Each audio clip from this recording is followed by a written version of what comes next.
What's up, everybody? Welcome to the True Crime Guys podcast. I'm Lauren. And I'm Michael. We're back. We had a little bit of a little hiatus. Yeah. It was for good reason. I am now if you a father. Say so. Yeah, I know, right? There's no excuses, man. No excuses. Yeah, I'm now a father. I had a beautiful baby boy. I'm very, very happy. Oh. Life has changed. I'm a different man. Completely changed. I'm not doing this podcast. Also, we quit. Yeah, this is the last word you'll hear from me. No. Keep creeping. Keep creeping. We'll creep in here and change some diapers. No, we're gonna keep on going. I've got some time off work, so I can sit around holding him and watching murder shit. Hopefully, it doesn't infiltrate his little brain. Yeah, you're bringing him up right, I think. Yeah, totally. A good early start. Right. He's gonna be having just nightmares about Jeffrey Dahmer and all kinds of shit. Poor little guy. The guy's gonna be in there twitching his seat. Yeah. So the reason we chose this week's topic, we'll just give a little, I don't know, prelude to what we're going to talk about. Right. We've gotten a lot of feedback on a conversation that we had during another episode about Australia and guns. Yeah. A lot of feedback. It was totally off topic, wasn't it? It was totally off topic. I don't know. I got in Mike's face. I was like, Australia doesn't have guns, bro. Like, nothing. No guns. And I was like, yeah, they have guns. And he was like, yeah, everybody's got guns. I'm like, so we were both pretty much dead wrong. Right. I know everybody doesn't have guns. You know? And, cue the Australians. They've stepped in, and we get comments almost daily about, feeding us the business about guns. But in a friendly way. In a friendly way, yeah, totally. That's why we want to do this for you guys, for the Aussies. We're going to go down under and get to the bottom of guns and what made things different for And we're guns. also going to demonstrate our horrible Australian accents. Well, Lauren's is pretty good. I think I have a pretty good one. I just end up sounding like Michael Caine. Right. He goes British. Australia. He goes British, yeah. Yeah. All right, let's go down under.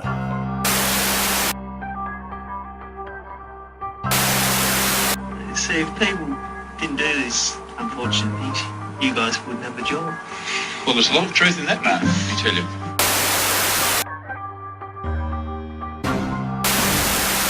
Good morning. A terrible mass shooting in Australia. A young man has killed at least 30 people and wounded many more.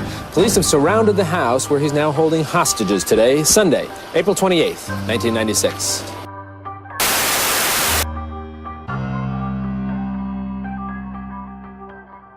All right, so our case this week, we're going to talk about what changed gun laws in Australia. And it's been linked to a lot of stuff in the U.S. about, this is what needs to happen and this and that. We're not going to go into all that, all the politics. Well, it's been used as an example all over the world now, I think. It has. There was a massacre in 1996, one of the deadliest single-person shootings. I think it's the third deadliest to date. Today in the world. Yeah. However, in Australia, it was the single deadliest mass shooting. Right. It's called the Port Arthur Massacre. This was April 1996. April 28th. It occurred at the historic Port Arthur former prison colony. It's a popular tourist attraction in southeastern Tasmania, Australia. Right. Tasmania is a state in Australia. Right. It's kind of like Alcatraz. I would say so. It's like a little island just off the southeastern coast of Australia. It's part of Australia, but it has this crazy history. It was from 1833 to 1853. It was the destination for the hardest of convicted British criminals. Right. I mean, there's nowhere to go, I think, if you escape, right? Right. Yeah. I mean, there's no... Yeah. It's a peninsula, so, I mean, they only got one way out, really, I guess. Right. One narrow passageway. And so nowadays, and even back in 1996, it was basically just a tourist attraction. It was no longer a prison. It's kind of like ruins of a prison. Yeah. In a sense. It looks really cool. It looks like really beautiful there, and cool. it looks pretty awesome. But what happened that day was pretty horrific, and we'll get into later how much changed after this event. Right. Some people say it was a false flag in order to get guns under control and all this stuff, but we'll get into all of that. But we need to start getting into the person. Right. Well, real quick, for all you Australians, a lot of people suggested Ivan Milat. We really looked into him. We looked into it for days, but I'll tell you what really messes with me about Ivan Milat is the fact that he didn't disclose any details. Like, he never admitted to anything, and the timeline is so weird with that case. Like, it's interesting. Like, he killed all these hikers, it's like but it's like sure. in the woods, and we don't. There's no details. Like, okay, they found the bodies. They're pretty damn sure it was him. Like, he had their belongings at his house and all this stuff. But it's like, but there's no step by step. I feel like that is one of the most anticlimactic cases. That you could do. Yeah. I mean, even listening to other watching documentaries and stuff, I just got bored after a while. I'm like, okay, they found another body. Cool. So if you suggested it, screw you. You don't know what you're doing. No. That's what Michael's saying. I mean, it's a great case, but just not for us. It's just not No, our... it was fascinating. Like when you read just like a paragraph about him, like, holy shit, that's crazy. Yeah. But then when you At really first dive in, glance. you're like, but I don't get any details. Yeah, there's no details. Yeah. There's nothing here. And we like to speculate as much as anybody. Y'all know that. Right. But this was just too much speculation. It was all speculation. Right. Did he work alone? Did his brothers help? Most likely. Like, there was times where supposedly he took two very healthy individuals into the woods and took control over both of them? Come on. Right. I mean, like, was he drugging them? Was he not? Like, there's just too many things. It was just... Right. Like with Gitchy, we got a step by step throughout that night in the woods. What we got to happened. walk through. Yeah. So I don't know. It was his backstory was good. Was interesting. He's got this crazy family and all that stuff. But it's just, yeah. That story ran out of steam. But anyways. But when we really thought about it, like this case, we kind of needed to do for the Australians in the sense that we got guns so wrong down there, and this was a good education for us to learn. Yeah, it was. It was a good education. Good history lesson. And it was a crazy mass shooting, and it was different from the other mass shooting that we had with Kipling Kinkle. It was much different. Oh, for sure. Than that one. You know, this guy has a even crazier backstory. I mean, Kipling, he was just a depressed kid, and it was unfortunate, but Right. this dude is different. Yeah. Let's get into him. His name is Martin Bryant. You want to talk about his early life? Yeah, so Martin was born May 16th, 1967, in Tasmania, Australia. May 17th, bro. My dad's birthday. What? You got it wrong. What'd I say? You said May 16th. Why would I say that? I don't know. You're looking right at it. Looking right at it. And it's my dad's birthday, so I'm not going to mess that one up. All right. So May 17th. Shares a birthday with Lorne's dad. Yeah. We don't have celebrities in here, so Lauren's dad. Yeah, you stop doing that, man. I know, damn it. Yeah, you got to pick that up. Yeah. All right. So anyway, he was born in Tasmania at the Queen Alexandra Hospital in Hobart. Yeah. So, and he seemed to be progressing fine as a kid at first. For the first 3 years, right? He's like a normal baby. Yeah. Which Like, worried me. I just had a baby. I'm like, my baby's awesome. He's totally normal and all this. But it's like, well, I've got another 3 years before I really find out whether he's going to be a Martin Bryant or not. But I think you're going to be okay, man. But at 16 months old, in the articles that I read, like they act like they were just fascinated by this 16 months. So like, he was walking and climbing and escaping. I'm like, yeah, a lot of kids are doing that at a year. But Right. anyways, not to gauge your kid, Lauren. Like if he's not on that timeline, he's going to be fine. Okay. So, Good to know. Just real quick, May 17th birthday. He shares a birthday with Bob Saget, so it's good company. Yes. And Bob quarterback Saget. of the Falcons, Matt Ryan. I'm sure you're a big fan, being a Panthers fan. Yeah, love that fucking guy. Yeah, So. good job in the Super Bowl, Matt. Right. So You blew it. So by the time Martin was 16, he was walking, climbing, and his mother was already finding it difficult to control him and to handle him, even at that age. Which I feel like that's kind of petty. I think every baby, when they first learn to walk, is like hard to control because they're just going everywhere, getting I'm into everything. really worried for that because I'm just gonna have to freaking baby-proof everything. Oh yeah, you got to get those I know little my kid's plastic gonna be things on your like- doorknobs that just spin and you Yeah. can't open them and shit. Right. Yeah, that's I have a pool. I'm gonna have to put like a Oh, fucking man. badass gate around it. yeah. You better Yeah. put like an electric fence. Right. It says he would wander away from home during this time when he was 16 months old. Like, how you need to keep an eye on this fucking Yeah, kid, dude. he Like, would. Well, I mean, like I said, though, I This think is every Australia, kid would I mean- wonder. No, I mean, I think every kid would wonder if you gave him the opportunity. If the mother's like, in the kitchen doing something and you got the freaking front door open because it's a nice day, the kid's going to wander out there. Martin's riding a fucking dango again. Oh, God, Martin. Martin, get off the dango. Get off that. All right. Jesus. But, sorry you have to put up with our terrible So- stereotypes and accents for Yeah. this one. Nigel, have you seen Martin around? Oh, he's in the pouch of the kangaroo again. Oh, God. All right, but anyways. So here's a quote from his mom at the time. She said, I started to leave him on the house veranda. I'm guessing that's like the porch. Yeah. Also, there's words we don't really, like, they say boot for trunk and all that stuff. I tried to, Yeah. like, piece that together I and did like, too. correct it. I did too. Okay. So it says, I started to leave him on the house veranda with a harness and lead to secure him. It's like a dog, with plenty of toys all around him. Some people made a complaint about us tying him up like a dog, but of course, as his mother, I knew he was happy and safe. See, that's a He's beautiful so thing. happy. That's a beautiful thing. I don't have a problem with that. Tie him up, he can only go so far. I could just say, You see us doing that? no, I can just say like, her hollering at his dad. His dad's name was Maurice. Yeah. And just be like, Maurice, go out. Brian's tangled on the front porch again. He can barely reach his trains. Right? Yeah. But yeah, so here's his father. His father, Maurice, however, This guy, you got to feel for him. He tried so hard. Maurice. he He had a I think great he was dad. in denial. I feel like he had a great dad. Yeah, but I mean, wouldn't you? Like, Oh, of course. if your son had a lot Oh, of yeah. issues, you'd probably be in denial and be like, my son's fine. He's fine. Dude, I waited probably 2 years to test my kid for ADD. Yeah. So yeah, He's just hyper. I mean, he's just a little hyper. It's just a fine. little hyper. I am too. That's cool. he is literally hanging on the ceiling fan. No. But yeah, he didn't think any of Martin's behavior was out of the ordinary. Which, like I said before, at this age, I don't necessarily think it was. Right. At 16, come on, 16. It's too early to months. tell. Of course, he's going to be crawling and trying to get into trouble. He's going and to be all that stuff. exploring stuff. Yeah. So Maurice's father tried to be real hands-on and intense, and he spent a lot of time with Martin. And he's trying to like normalize him, supposedly, because he was, I don't know. I think parents kind of have instincts about this sort of thing. Right. I think you can kind of tell.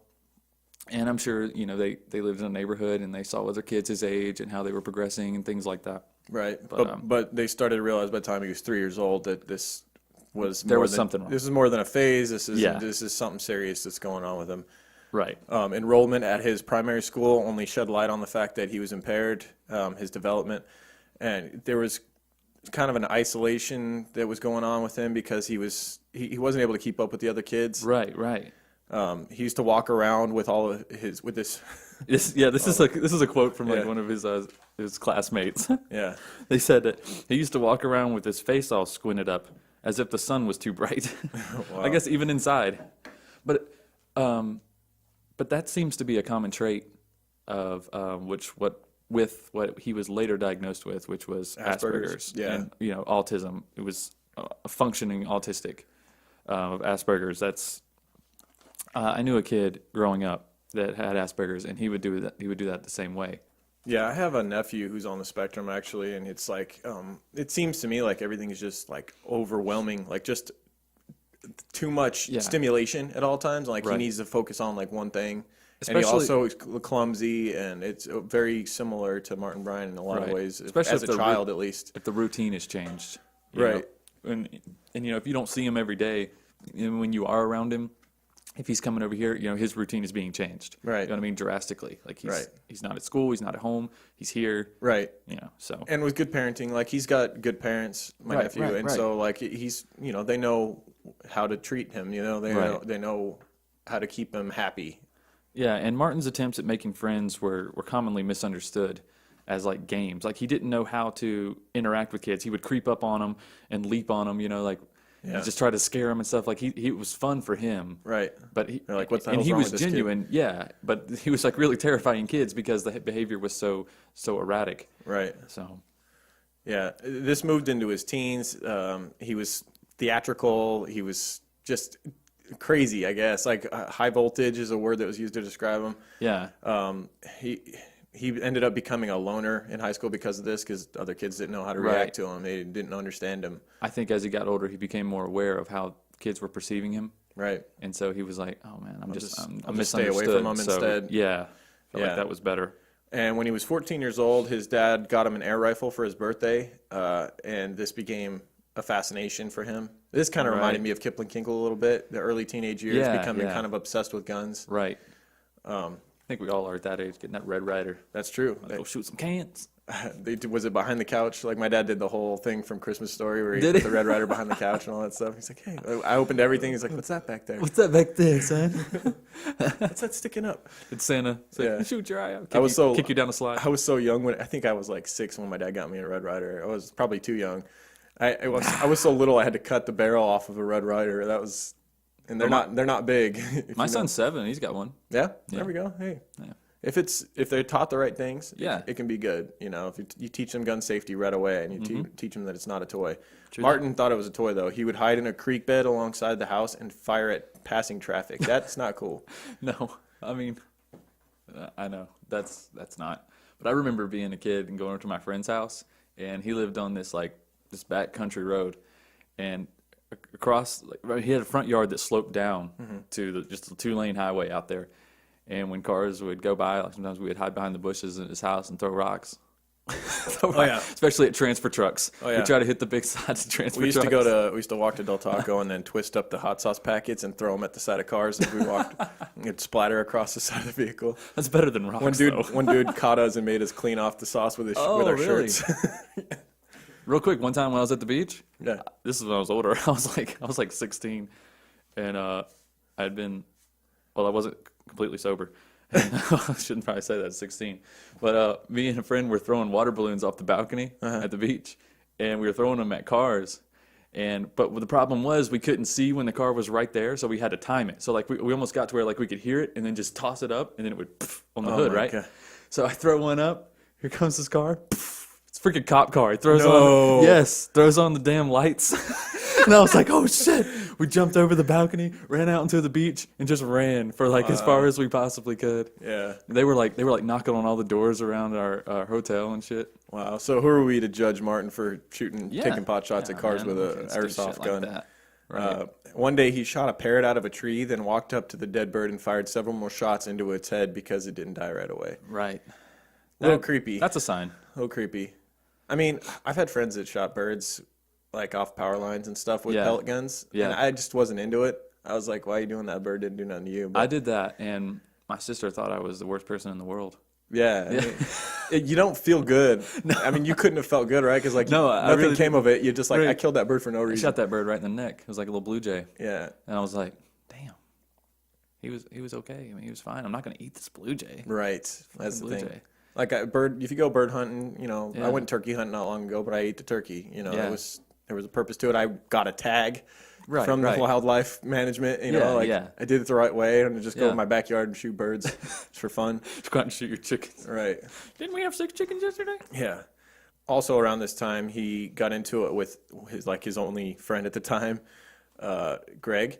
He got into it, and he actually stuck the point of a spear gun to Greg's head, which obviously ended the friendship with one of his only friends. I mean, Greg is being petty, if you ask me. Yeah. I mean, it's like, hey, we all have our little tissy fits. Listen, like you can't stick a spear gun to a friend's head and Last still week- be friends. What What week, are you? Last week when we didn't record an episode, Michael put a spear gun to my head. Right, and I was like, we should have recorded an episode. Right? It is what it is. It is what it is. Look, we're friends now. Yeah, it's all good. I accepted it. On May 6th, 1983, he dropped out of high school a day before his 16th birthday. Now, I read that he graduated. I read that he graduated, but it didn't make a whole lot of sense to me that he graduated because even into his adulthood, he was estimated to have an IQ of about 66, which was Right. on the lower end of like an 11-year-old. Right. And so just the idea that he graduated, they must have, if he did, they must have kind of pushed him through.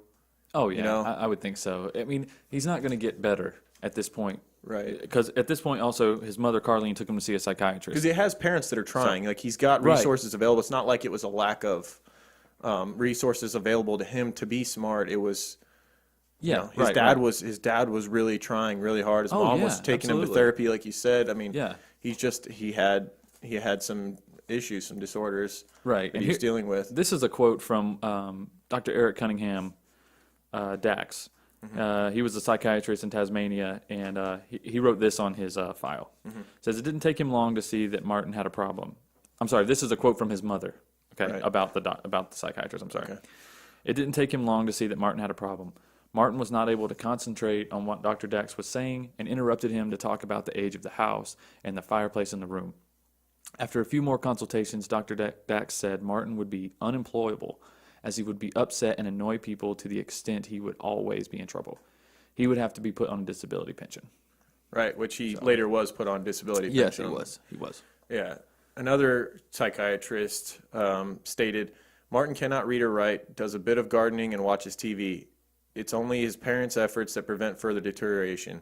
He could be schizophrenic, and parents face a bleak future with him. Yeah.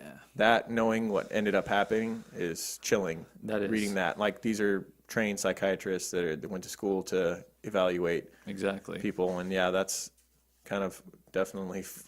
that's an omen. Yeah, That's scary. Yeah, and thank God he did have good parents, but at the same time, it's like sometimes it's just only so much you can do, Right. And we'll get to what happens with his father, but had his father stayed around, maybe things could have been different. Maybe. I don't know. he talked about how his IQ was Yeah, this was kind of around confirmed at 66. this time. Yeah. He did, in fact, receive disability pension after school. He also worked as a gardener. During this time, he responds to an ad, I believe, in the paper. Yeah. For gardening. Right. A woman needed some yard work done. Her name was Helen Harvey. She was 54 years old. And she was actually very well off because she was This is crazy. Yeah, this is where the story takes a crazy turn, man. She was the heiress to the Tattersall's lottery fortune. So I believe it was her father who like owned this lottery fortune. Yeah. He started like the lottery in Australia or some shit. Like a lottery, he was like the guy at top getting all that money. Oh yeah, he was like the person. The Tattersall lottery was huge. Yeah, and Helen had nothing to do with it other than she was the heiress to it. Right. And she was fucking crazy as shit. And so she Well, inherits I mean, this. She can do whatever she wants for her whole life. So I mean, like, how would you turn out? Right. You don't have to work. You don't have to worry about school, really. Right. So she's got this mansion, and like the details of this place are just insane. Like, did you read about all the animals? Like, there's like 40 cats or some 40 shit. cats, 14 dogs. Yeah, and obviously she's not tending to them. Like, the house is just disgusting. This was going to be part of Martin's duties right. as the quote unquote gardener Yeah. and zookeeper. Yeah, and I've seen pictures of this place, and it's complete. Like, Really? yeah, you haven't seen the mansion? No, I didn't look at pictures. It's overrun just from the outside. You can tell, Yeah. like it's overrun with weeds and stuff, and it's just. Well, he's doing a shitty job as a gardener, I think. Well, he didn't do much gardening. She called him up. Hello there. You responded to my ad, and do you cut limbs? Hey, mate. No, I do not cut limbs. I fancy myself a surfer. Yeah, no, he did. You're hired.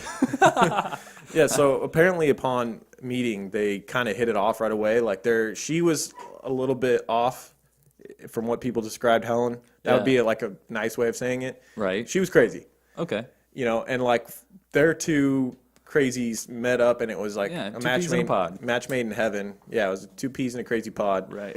And I don't think he did a whole lot of gardening. Once they became friends, it was more them just hanging out. Right. She should just put a what do you call those ads where you're just looking for a friend? Yeah, Platonic ad, like out just for yeah. just Casual for a friend. encounters. Just casual encounter. Yeah. At June, so they started hanging out. He's gardening. He's feeding her 40 cats and 14 dogs. The address was 30 Clare Street, Newtown. And in June of 1990, someone in the neighborhood made reports that this house was unkempt and that it was a health hazard. Yeah. And it was hazardous to the people even living there. And so the health authorities showed up. Medics arrived to the home to find both Hilza and Helen, which Hilza was Helen's mother, correct? Yes, that's correct. And they were both in need of urgent hospital treatment with infected leg ulcers, and they were living in squalor. Just animals running everywhere. Yeah, It's crazy. yeah. But yeah, they found her mother, who was 79 years old at the time, just severely neglected. She spent most of her days just sitting in a chair in the kitchen. Yeah. Like, because the rest With of a the leg house was ulcer, just so overrun. Yeah, and her hip was broken as well. It's crazy to think that, like, some humans, like, they just can't even take care of themselves, It's like, What's I crazy? get it, she's 79, but her daughter, like, you can't. This is a great testament to how crazy Helen must have been, because you have unlimited resources. Right. Money You're is rich not as an hell. issue. Not an issue. You could get the best doctors in the world to care for your mom. Right. You could pay multiple people to keep your house clean and take care of it. You just don't want to. Because Instead, you hire Martin Bryant. instead you hire Martin Bryant. Like, Yeah. what the hell? He's out there I don't shooting get it. birds in the yard rather than fucking pulling weeds. Right. Yeah. He's out there shooting at your neighbors. Yeah. The air gun. So they take Hilza and Helen into the hospital for treatment. Hilza's deterioration was so bad that she never made it back home. After several weeks in the hospital, she was moved to a nursing home where she died at the end of July 1990, so a month later after being reported. It's almost like, did she have to keep living in squalor? Like, did that, like, once they cleaned her up, Right. it just took a bad turn, Yeah, I know. I read some of the people speculate about that. They're like, your body just gets so used to all that, and you took her away. And Right? You killed her. you cleaned her. The fungus was keeping her alive. You fixed her until she died. You jerks. Yeah. The RSPCA also took away most of the animals while Helen recovered in the hospital. Right. That's the Royal Society for the Prevention of Cruelty to Animals in Right. Australia. Guess you didn't know RSPCA. We that. had the RSPCA here. Yeah, PETA. No, we have the RSPCA. Peter! There's an RSPCA not far from your house, Michael, in the Is south there? end of Vegas. Fuck, Yeah. I don't pay attention. I've adopted dogs from there. Have you? Yeah, I've Good for you. Oh, and what do you say? I've rescued them, Michael. Yes, so did Helen. She rescued a lot of them. No, actually, they got rescued from her, actually. They're like, hey, this place here ain't much a whole lot better, is it? You're going to do a lot of shit for your My accent. shit don't even get sprayed off in the kitchen. Oh, boy. I told you Michael came every time. Yeah, every time.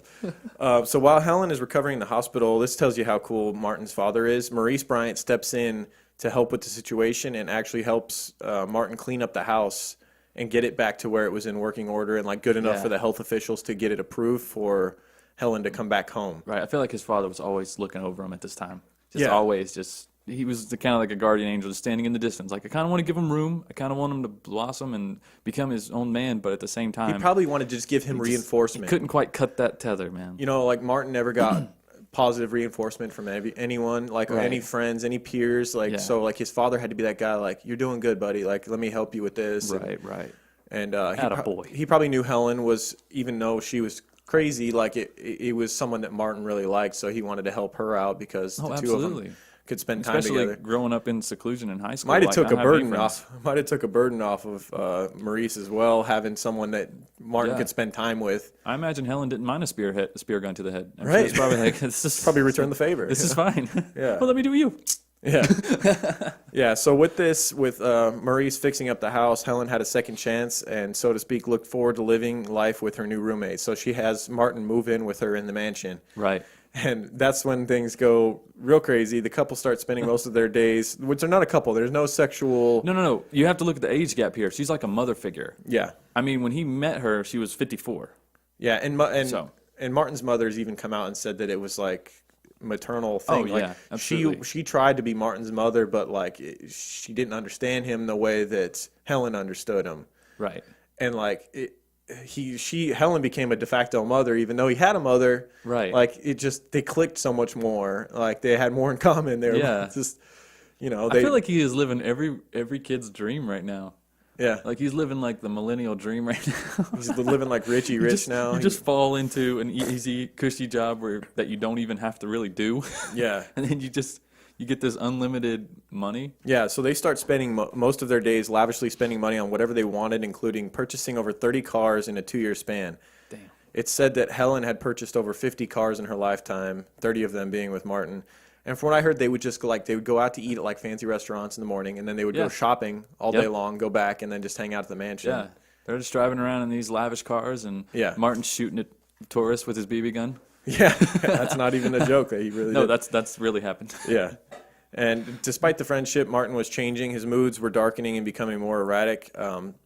He was doing stupid pranks that turned into temper tantrums and Just threatening. It became threatening to everyone's safety. Yeah. It's like it wasn't funny anymore. his dad would have to talk him off of ledges constantly. Like he would Yeah. talk about hurting people. Right. You know, he underwent another assessment to fulfill the requirements of the Social Security system, upon which a note was attached to his file, and this is what the note says. Father protects him from any occasion which might upset him as he continually threatens violence. Martin tells me he would like to go around shooting people. It would be unsafe to allow Martin out of his parents' control.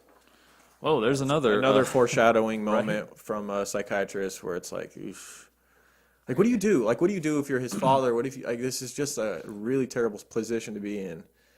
Like, you almost can't blame Maurice for doing anything that he's done so far. Like, he's helping his son out whenever he So can, but you far, can't no. keep him like locked in a room, like a padded room, you know, like Right. he's got to live. And like, you're hoping that the more he gets out there and lives and like experiences things, you know, Right. that he's going to get better, but he's not. He's still, I just don't know Getting how worse. I don't know how you can 'Cause hear that report and just have any hope. not only that, but how can you leave your son and leave him out there in the same situation he's in? Like I feel like a drastic change should have happened right then. I guess. Like, in some of the past cases But what do you we've talked do? about you can't how work. You can't like just like, okay, we'll get you a job. You know, you'll start doing something productive with your day. Like no jobs are going to take him in because like he would drive everyone there insane and he wouldn't be getting anything done. I don't know. Maybe he could If they have have moved in. if it's customer service, that's not going to go well. I'm sure Helen would have let him live on the property with him just to help keep an eye on him. One more person there couldn't have hurt, Oh, to Maurice? be with him. Yeah. Now, does Maurice Maurice- want to live in that crazy ass house? I don't know. Well, it's cleaned up now. Okay. because of him. He's not walking around in dog shit So anymore. he's going to be walking around picking up their cat shit again. Well, what I'm saying is, this is one of those cases where the psychiatrist. He's got a gave- wife, and also we have to mention that Martin has a sister as well. So Yeah, Maurice okay. has a daughter as well that he's got to think about. And Yeah. Well, would you let me give this goddamn psychiatrist some credit here? yeah, sure. Okay. So, like some of the past cases, we talked about how the psychiatrist released people too Yes, early. yeah. Okay. And without giving proper, diagnosis. Warning or Yeah. Diagnosis or whatnot. But this guy was like, Martin wants to go around shooting people. yeah. So He where do actually we is go with from airsoft here? guns. If And he they gets a were real probably gun, we're in trouble. like, well, I think that's enough for today. That'll do. I'll do. Yeah. Yeah, so it was November 1991. Maurice filed a will with the public trustee's office. The document recognized that his son would find it difficult to manage life in the event of his father's passing. Yeah. So He felt, I think Maurice is also depressed at this time, we have to is. note. He feels like, this is kind of what we were talking about with the diagnosis. We're talking about how he could have done more, but he felt like he was already doing too much. He felt like he was already Burdened. metaphorically becoming that leash that tied him to the porch again. You know what I mean? Yeah. Like he was becoming that figure Yeah. in Martin's life, and it was just depressing him. He didn't want to be that way with him. Felt like he was smothering him, I guess. Right. And so it almost feels during this time that Maurice is kind of setting things up for what was to come soon for him. Right. Yeah, so he files this document with the trustee's office, and it's basically in case his passing or his mother's passing, he's trying to dot the I's and cross the T's. He doesn't Right. want he doesn't want Martin to be in control of a ton of money, which he kind of already is, living with Yeah. He kind of already is. the crazy lady, but he also doesn't want his son to be just left in sole possession of all of their life's work, Right. because he knows it's not going to go well. Martin needs to be like kind of watched over. He needs to be babysat Yeah. if his parents happen to die. And something else that shouldn't be glossed over, Martin is he's getting that disability pension too. Yeah, This dude just rolling in money for like a 25-year-old, right. it's crazy. Yeah. So Maurice left the family home in Newtown to Carlene, which is basically his Martin's sister, right? Or No, that's Carlene is his mom. his mom, Martin's mom. In the event of her death, it's division between its two children, so it would be split between Martin and Martin's sister. Right. Martin would require extra resources, and so he left him the proceeds of the Commonwealth life policy worth more than $250,000. So he is going to leave him a ton of money still. Oh, yeah. Yeah, Maurice was well off. Yeah. I mean, Martin He'd done well. Martin came from a good He was family. in his 60s during this time, and he had Right. worked a long time and set his family up. Yeah, You absolutely. by this stage, Helen and Martin had moved to a rundown 29 hectare, which is 71 acres, a big property in Coping, Australia. The property which they had Or named copping. Yeah, Coping, mate. The property which they had named Torresville alleviated their frustration. They were no longer allowed to keep animals at the house on Clare Street. The first animals were brought within weeks of moving in, so they got this giant property so they could bring all the animals in again. Yeah, right? absolutely. Well, at least they could be outside now. Yeah. So They'd probably fucking run from they probably just crammed them all in the house. either that or those animals ran like fucking like they were breaking from prison. Let me out of here. Yeah, Martin had become more dangerous, potentially lethal passenger in a moving car. This is Yep. yeah. So Martin was so unpredictable and just so sporadic in his personality, in that like if him and Helen would be driving down the road, he would just like a child like grab at the wheel, and like Yeah.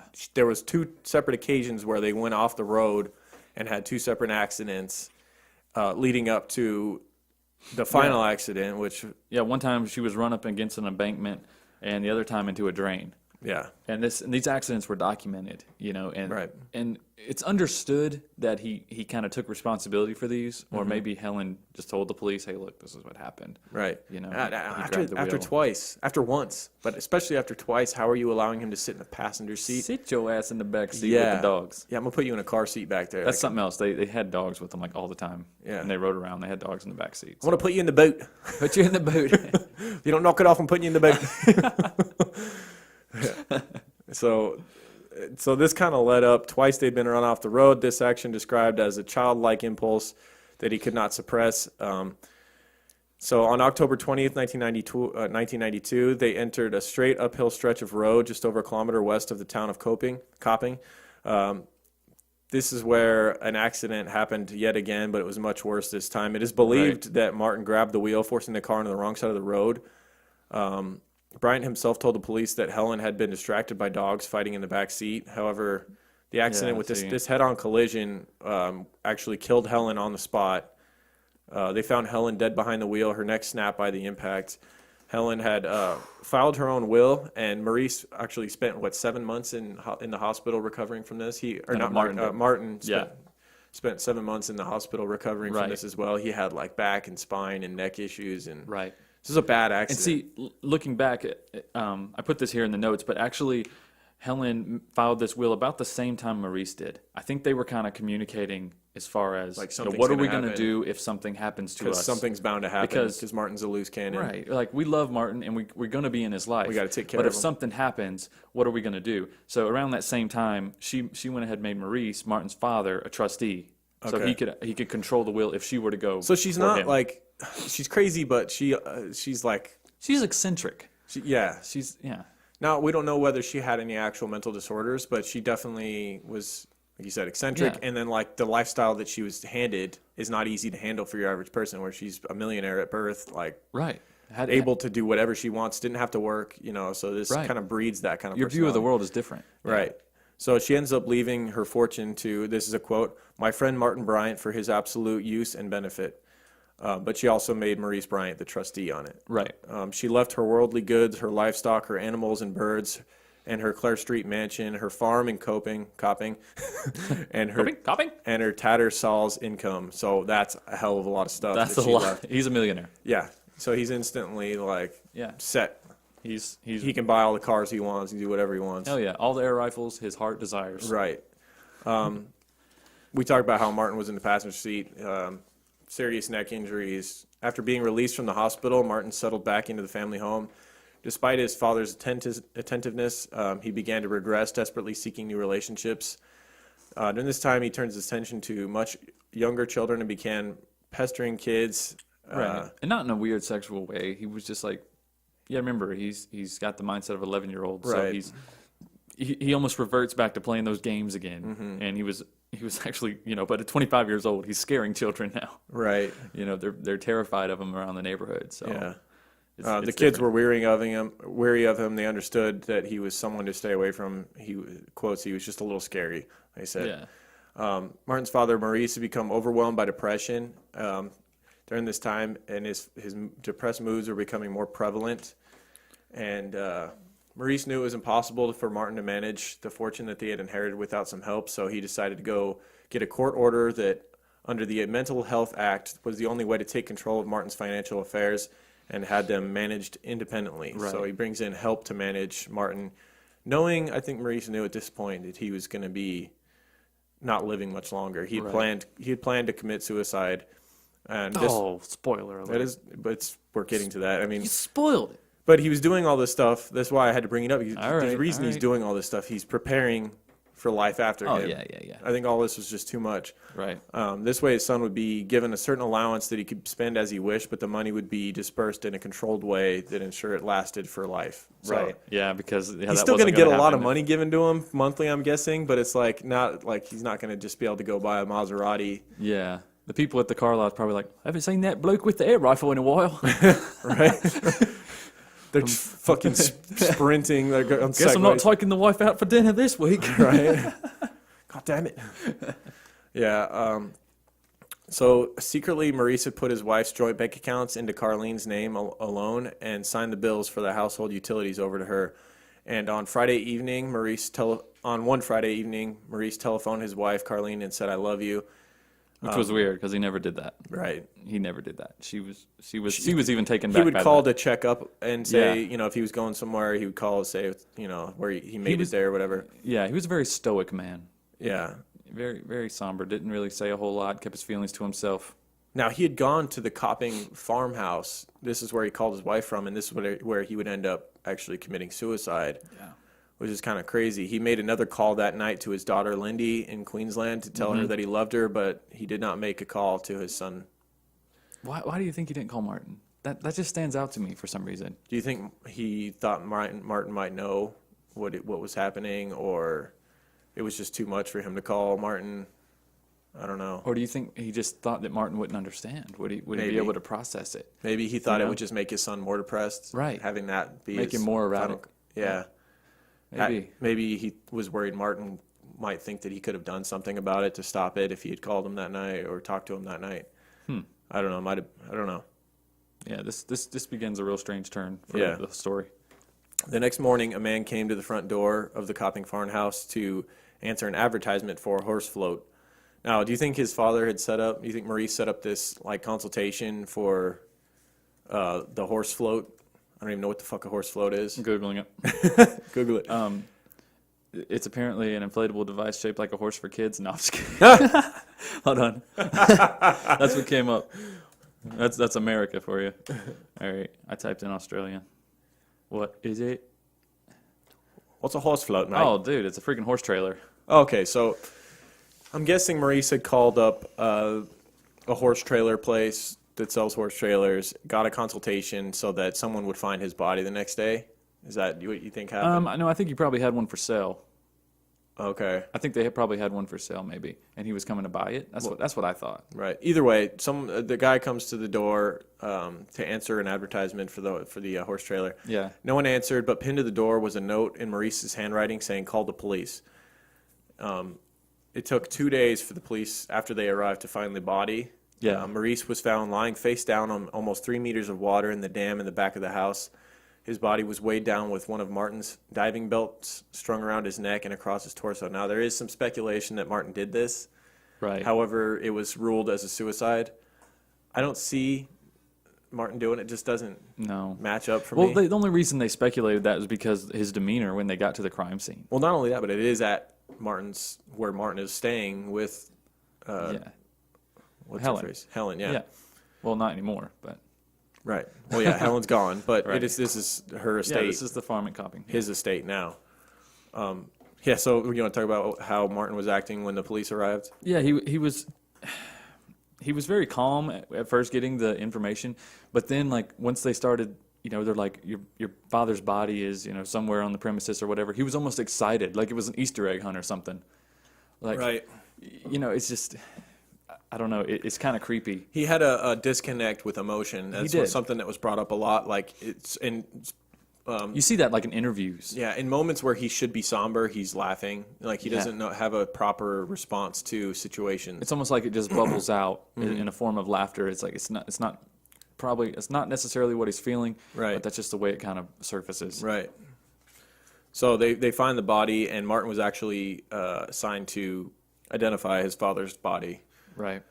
So police remarked how calm Martin was when he received the news. They also said that when they got there to the property, was he not like standing, like smiling, and like as they were walking around the property, he was like almost creepily watching like the female officers, and like it kind of. Oh yeah, that was another thing that was very standoffish. He was almost like coming on to them. Yeah. He asked several of the female officers out on a date, and they're like, "What the hell?" Yeah. It's like, we're looking for your father's body, and he's asking them out on a date. Yeah. He went for a swim down in the dam. You want to go grab a biscuit? Right. Grab a biscuit. That's definitely British, It's the too. first thing that came to me. God damn it, those British accents. I love them. Yeah. Even though we're talking about Australians. I bet Australians are going to hate the fact that They you're are. like mistaking I'm them for sorry. British people. I'm not mistaking them. It's just, that's just how the accent comes Yeah. out for some reason. Martin was now alone. He would begin a strange streak at this time of being seen around town wearing like fancy suits and like pretending to be a big shot. Like he would go around and like try to tell people that he had an important job, carrying around a briefcase. And everybody knew him. Yeah. Everybody knew him in this town. He was a regular. He would go to the same places, which is a common trait of of autism and Asperger's. He would go to the same types of places over and over again, Right. and So these people, he was a regular at most of the places he attended. Yeah, and he was a regular at the North Hobart restaurant, where and the owner, Chris Jackman, recalled later the response that people at the restaurant had for Martin when he would come in wearing these crazy suits and spouting off about making $400 a week at his fancy job. Right. Here's a quote. "It was horrible. Everyone was laughing at him, even the customers. I really felt suddenly quite sorry for him. I realized this guy didn't really have any friends. He was like a child, trying to impress everybody. He struck me as very eager sort of guy, like a Labrador puppy, always having something to say, always trying to impress." Right.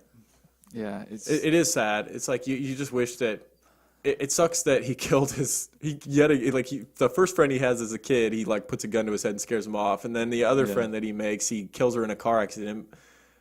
Speculation, she could have been fighting with the dogs. She's eccentric herself, but most likely he jerked the wheel and killed her. And he's like, nobody wants to play with me. Right? Yeah, it is kind of sad. Pretty much. Yeah, and so he would also take plane trips all over the world. So he's using this money that he's allotted and that he was handed to by his rich friend, and he would be making these trips all around the world.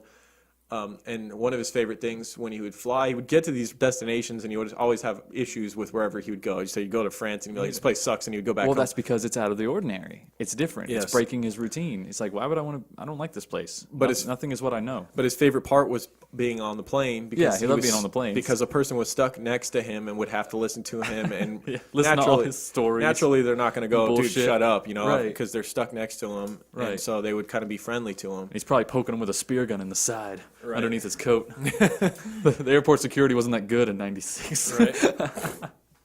Now, during this time, we're leading up to the event of itself. This is the guy that obviously creates this massacre at Port Arthur.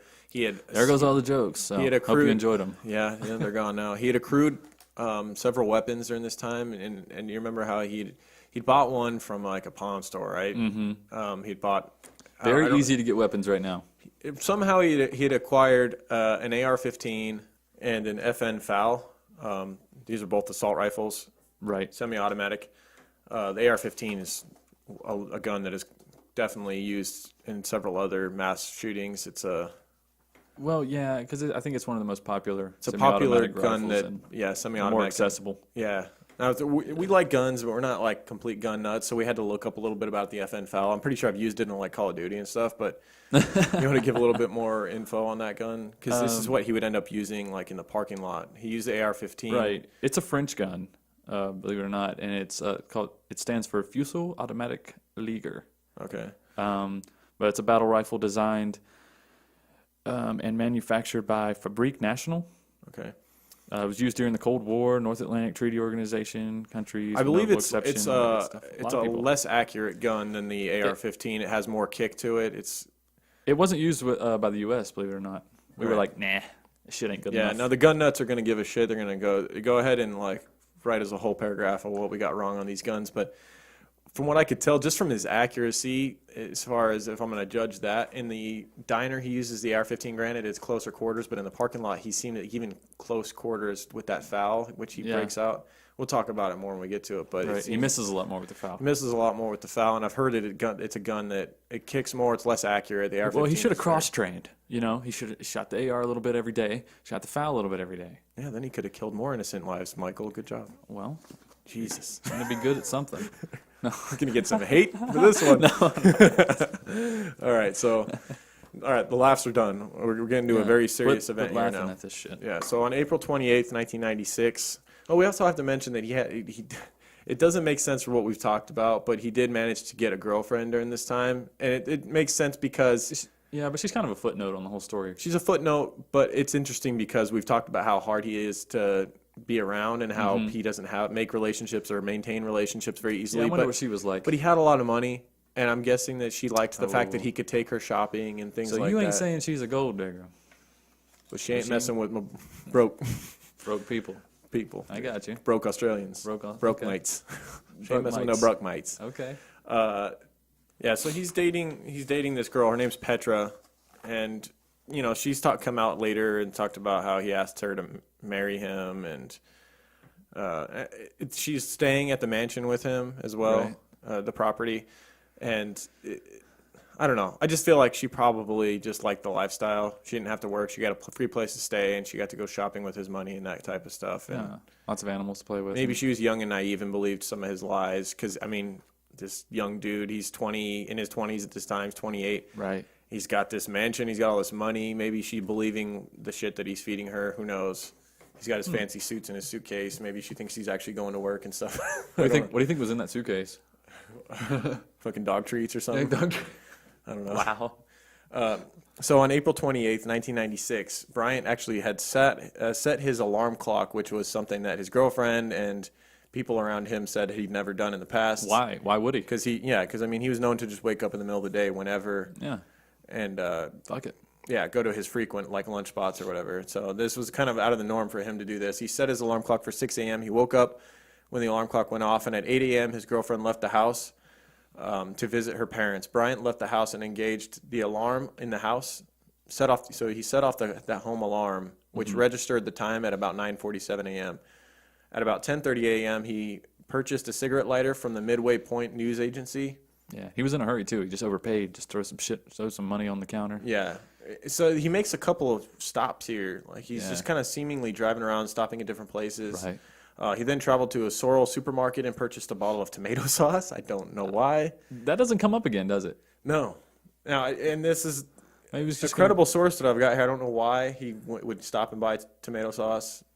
I think most people choose to leave that out, but we put it in just because it kind of speaks how strange he is. Yeah. Like if his idea, his plan. Never know when you might need a good bottle of ragu. He had his guns. He had purchased a specific bag from a sporting goods store to carry his guns that is interesting. That had strong straps because he was planning on doing this today. He was going to kill some people today. Yeah. But yet he stops for tomato sauce. Right. And he actually told one of the clerks at the store that the bag needed to be really strong because it was going to carry a lot of ammunition. Right. Did not raise a flag to the clerk. He's like, All okay, right. well, Cash or charge. I've got to meet my sales quota, mate. Right. So Suit yourself. You going to the range, huh? go to the range. Yeah. So he then traveled to Fawcett Village, arriving sometime around 11 a.m. He stopped at the Shell service gas station and bought a cup of coffee, which he paid for with 5 and 10-cent coins. Maybe he's running low on his. He does seem like a dude that would have a pocket full of change. You think so? Yeah. Or maybe he was just very adamant about using. Never mind, because he overpaid for the lighter. I was going to say maybe he's one of those people that want to use correct change. Oh yeah, paid to time. to the penny. Paid to the penny. Yeah. He told the attendant he was going surfing at Rolling Beach, which was something he would do. He actually had a little yellow Volvo, and strapped to the roof of the Volvo was a surfboard that he Never used. Definitely never used. He would often go to the beach and like watch surfers. He was basically a poser. Yeah. Well, this is part of his charade. Like he always wants people to think things of him. He just wants the perception. He doesn't necessarily want to do it. And Right. he had long blonde hair at this time. Yeah. He looks like a surfer. He does. He kinda totally looks like a does. beach bum at this time. He totally does. And Google some images. And these different stops that he's going to, the gas stations and stuff, he's got the surfboard on the car, and he's talking about going surfing. And then the attendants later said like, It's a horrible day to surf. Yeah, they were like, I thought it was a little weird. It was like clear sky, like there was no wind, there's no like Yeah, the surf's going to be waves that terrible. day. Yeah, there was no surf that day at all. So it was kind of just Might as well grab your boogie board, mate. Not catching any tidal waves today. grab your metal detector, mate. So he makes all these stops, and then he continues down to Port Arthur and stopped at the Seascape guest accommodation site. It was owned by David and Sally Martin. Bryant had been seen driving into the Seascape down Arthur Highway at around 11:45. So this place he has a history with, though. The Seascape guest accommodation site, it's like a B&B, like a bed and breakfast. Yeah. His father always had a fascination with this place. His father wanted to purchase this place, and Martin tended to believe that the people, Sally and David Martin, had bought this place from under his father. Yeah. He also was working for them, too. Yeah, and he'd also Martin himself had actually worked for this place as well. And that didn't go very well. They didn't care for Martin too much, Right. and let him go. Mm-hmm. And so he holds a couple grudges here. He thinks that they're partially responsible for his father killing himself, Right. Because after his father missed out on purchasing this B&B, Martin believed that this is when his depression went to new highs and eventually led to his suicide. So that and the fact that he had worked for them and it didn't go well. Right. He'd had a grudge to settle, and some believe that maybe this was his whole Was his whole motive? His whole goal for the day was to go and kill these two, and Just- then he just went. It kept going after that. Maybe he was got like, off. oh, that was fun. So yeah, maybe he liked it, and yeah. yeah. So he goes to this bed and breakfast, the Seascape guest accommodation site, and it is believed that he went inside and fired several shots, then gagged Mr. Martin and stabbed him to death. It's also believed that at this time he killed Mrs. Martin as well. Now, there's some speculation the timeline here it could go one of two ways. Like, he could have killed them now. Mm-hmm. The first thing he could have done that day as far as killing could have been this couple, Right. the Martins.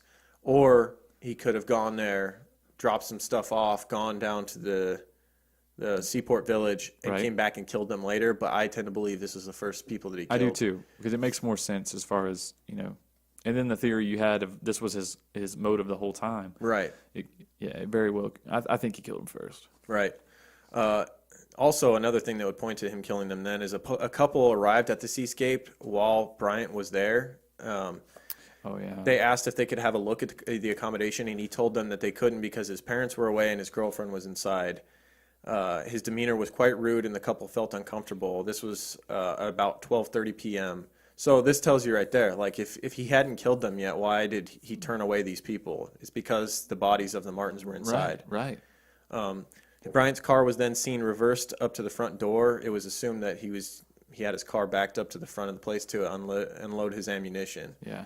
So he's using this as like his new little location where he can put his stuff. Yeah. It's like A little checkpoint almost. yeah, it's like a checkpoint.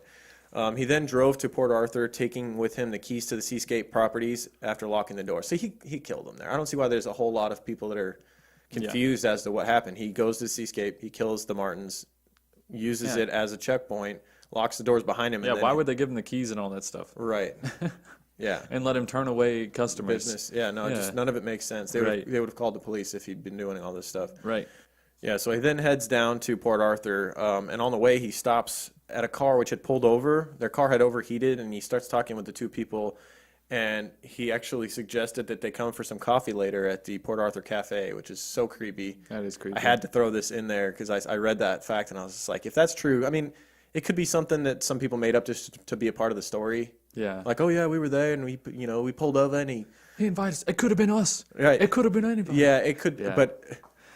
And then, Whether it's true or not, I kind of want to believe that's true because that's so crazy that he was like, yeah, come for some coffee later and get killed. It'll be great. yeah, I tend to believe it's a strong possibility that he said that. But it's like, how many damn stops did he make on his way to see? He's stopping at every Dude. gas station. It's just like You're talking about the guy that would bring up the fireplace and the look of the house during his guess therapy. Like, this guy is sporadic. He would pull. I bet you he pulled over and their car's overheated and they're hoping for some help. And he goes up and he's like, "Oh, I'm going surfing." He's just bragging about his they suit asked and him like if- telling him he's going surfing. No, they asked him if he was going surfing. He was like, Oh. "No, I'm going down to the harbor here to kill some wasp." yeah, wasps, which Yeah, is later speculated to be white Anglo-Saxon Protestants. And we read up on this just to kind of get a better sense of what he meant by wasps. Because he was sitting outside the diner once he gets to the village and Right. he's sitting there for breakfast at the cafe.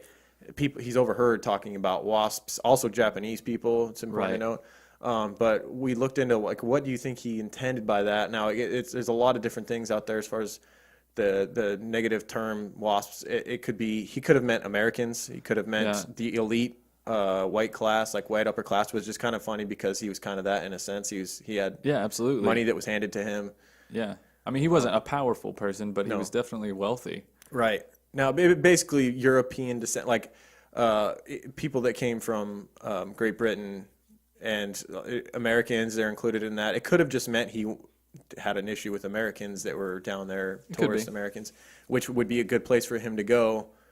Is Port Arthur because that's a big tourist attraction. A lot of Americans go down there to visit, so he could have wanted to just go down there and kill Japanese people and American tourists. Right, or maybe the Martins back at the seaside were wasps. Maybe.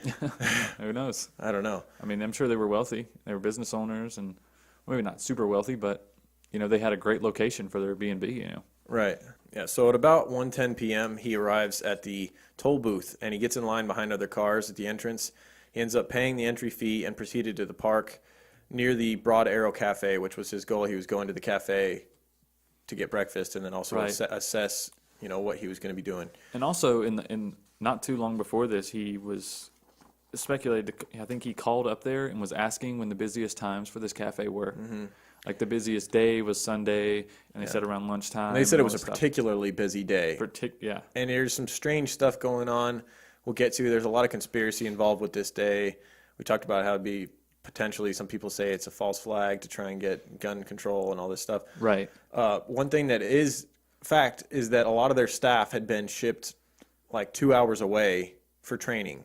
And it was specifically this day that they were shipped away for training. So they had like some people step in that were doing different jobs. Like Ian Kingston, for example, was assigned to be the site security manager that day, which that wasn't his normal job. And that was the first person that Bryant runs into. When he's pulling into the parking lot, he runs into Ian Kingston, who tells him to park where the other cars were because the area that he was going to was reserved for camper vans. Right. And a lot of people criticized Kingston later because he had opportunities to stop Bryant.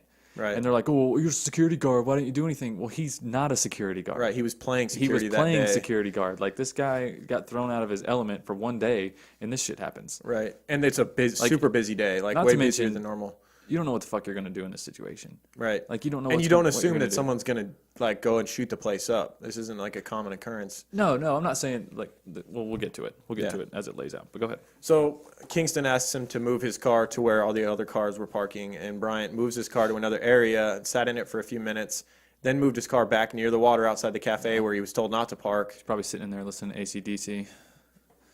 What is he, fucking Richard Ramirez? I'm TNT. Oh, jeez. He's getting pumped up, man. Okay. Well, he moves his car back to the water by the cafe where he was told not to be.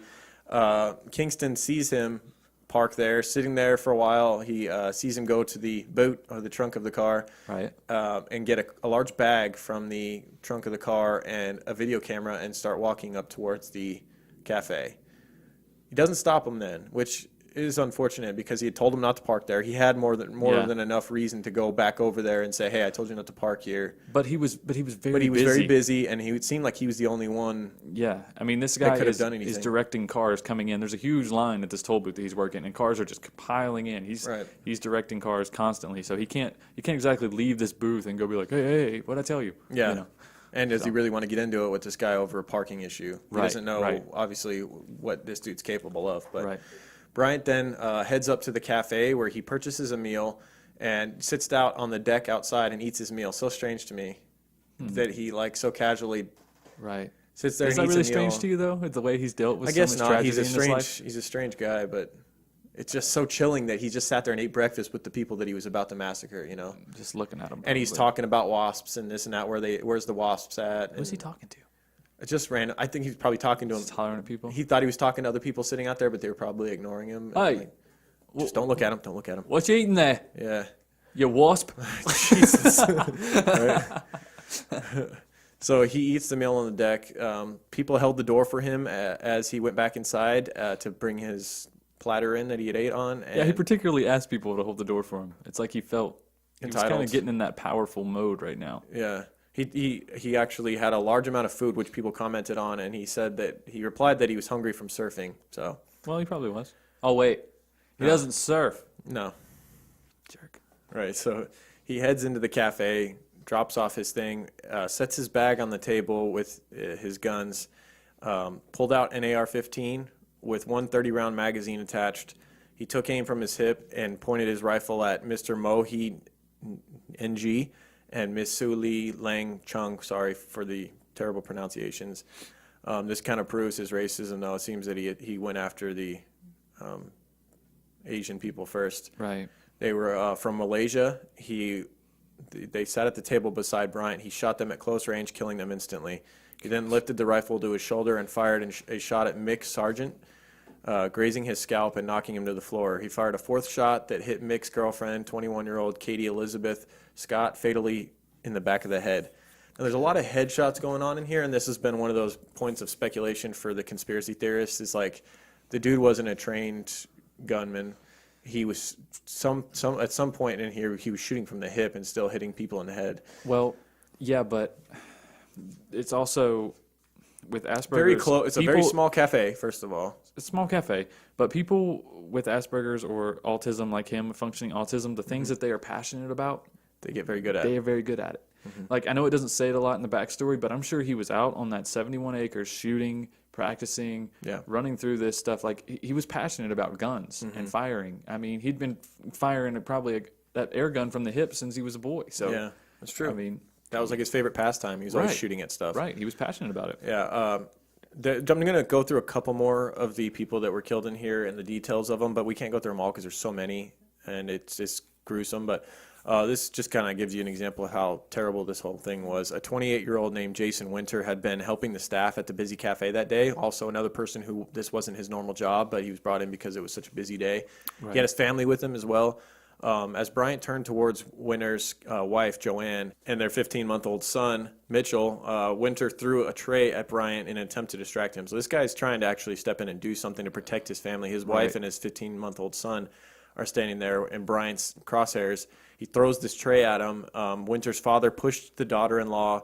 So he has his father with him, his wife, his son, and so his father pushes the daughter-in-law and grandson to the floor and under a table. Jason Winter was shot by Bryant, so he, attempts to save his family and takes a bullet for them. During the shootings, Ian Kingston claims to have entered the doorway. Yeah, so we talked about the security, about. the guy that was playing security that day. Right. Hears all this shooting going on. Well, he hears something going on. Right.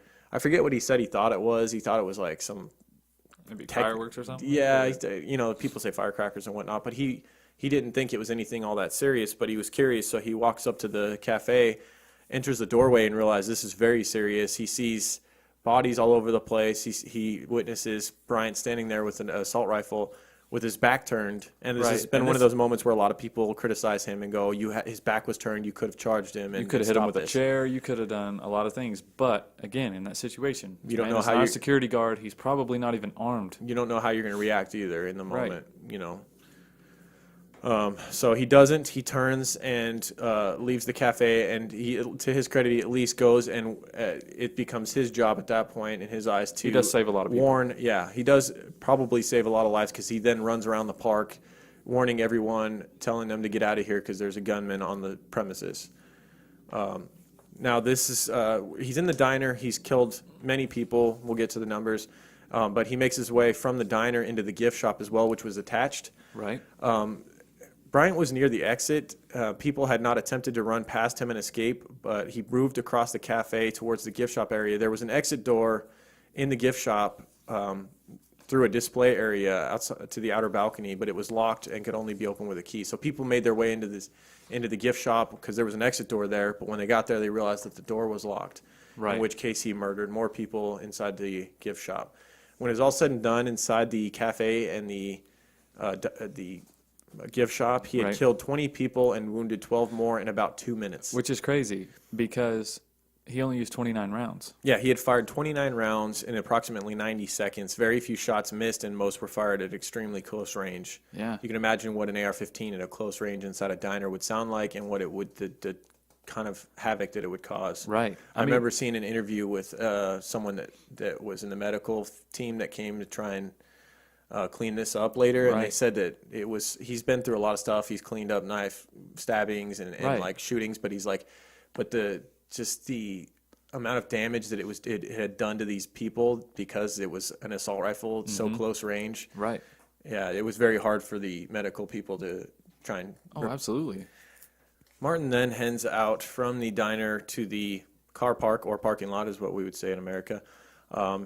During the cafe shooting, some staff members had been able to escape through the kitchen and alert people outside. Also, we talked about how Mr. Security Guy had gone out and alerted several people. So, and now, people reacted in different ways, and that's a lot of the interviews that were done after this event state that some people were standing around thinking it was part of it was a demonstration because this used to be a prison, and there was some kind of this is part of the festivities. They had total misunderstanding of what was going on, and they were standing in recording and laughing, and there's actual video recordings of people, we can hear the audio of the gunshots going on, and they're all just standing around loitering. Yeah.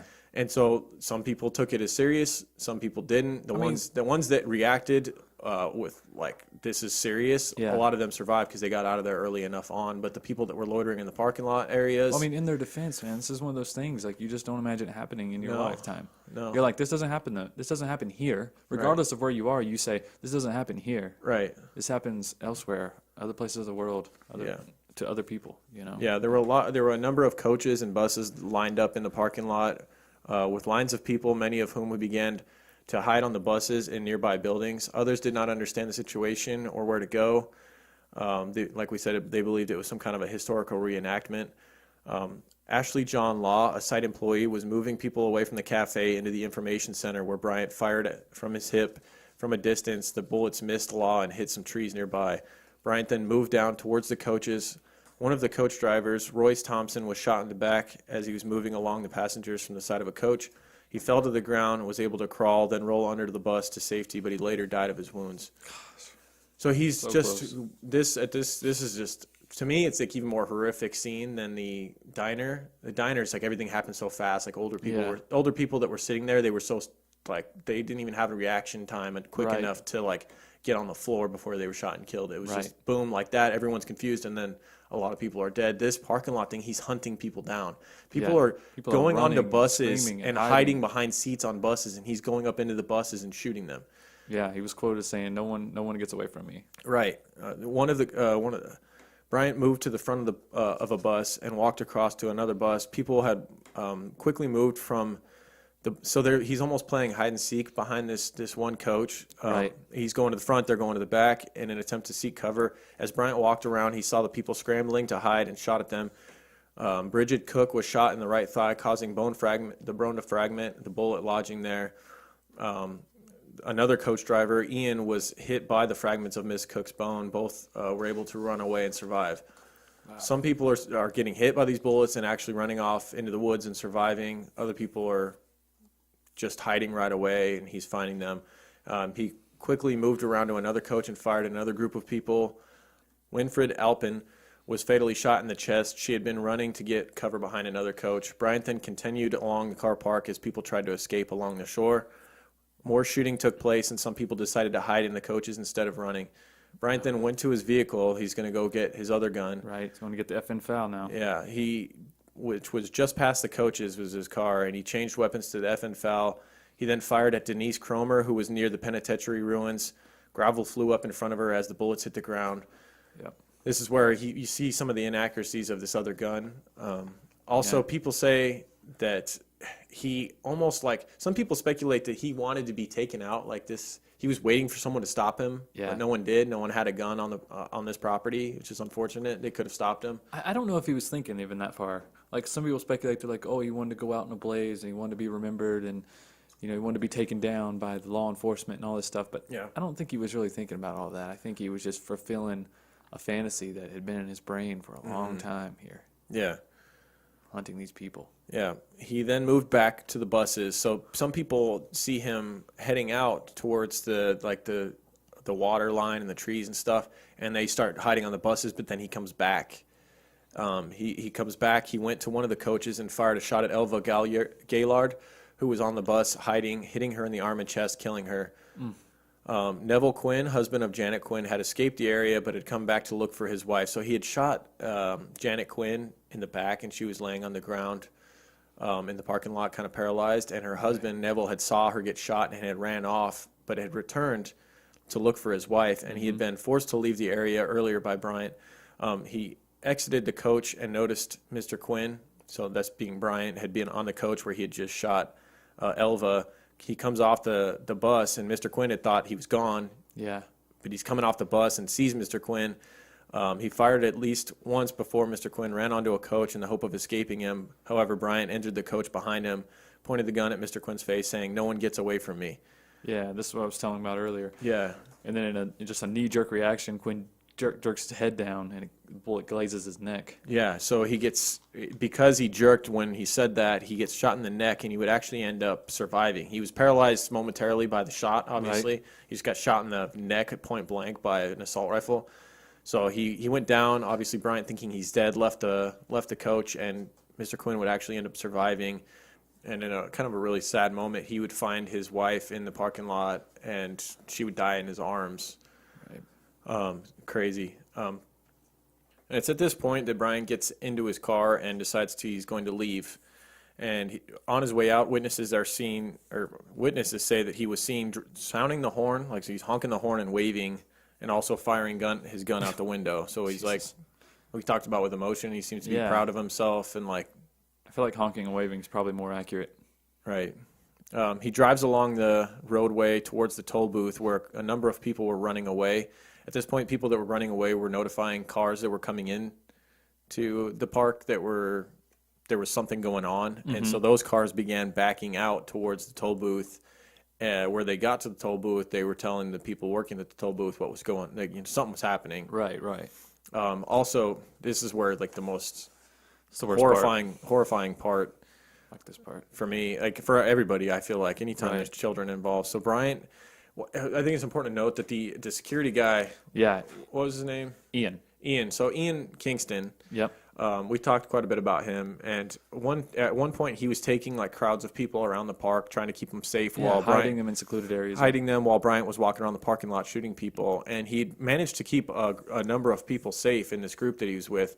But there was this woman who had her 2 daughters with her, and she didn't feel safe in the group, and she thought that her and her daughters would be safer if they. Yeah, Ian pleaded with her to stay with them. Yeah, he said, "Please just stay with us," and she said, "No, I feel safer if we'd be on our own." So she ran off, and she started heading up the road towards the toll booth, and she thought she was right at the time. out of harm's way, and Wrong just- place, wrong time. Yeah, terrible time to be on that road because that was right when Bryant was headed out of the park towards the toll booth. On that road, he comes across Nanette Mikak and her 2 young children, Madeline, who was 3 years old, and Alana, who was 6 years old. She was carrying Madeline, and Alana was running slightly ahead. Bryant pulled up in his car, opened the door, and slowed down. Miss Mikak moved towards the car, apparently thinking he was offering help rather than, being the actual perpetrator. Yeah. At this point, people are aware and are yelling to her, "That's the guy." Yeah. But it was too late. He immediately raised up his gun and shot her in the temple. Execution style, though. He told her to get on his knees Yeah, first. he when he in got front out, of her daughters. Yeah, so he tells her to get on her knees and he executes her. He then fires a shot at Madeline, which hit her in the shoulder, and then walked up and fatally shot her through the chest. Alana had run off and hid behind a tree. Bryant then went over to the tree, shot twice at Alana. She missing. He then walked up, pressed the barrel of the gun to her neck, and fired, killing her instantly.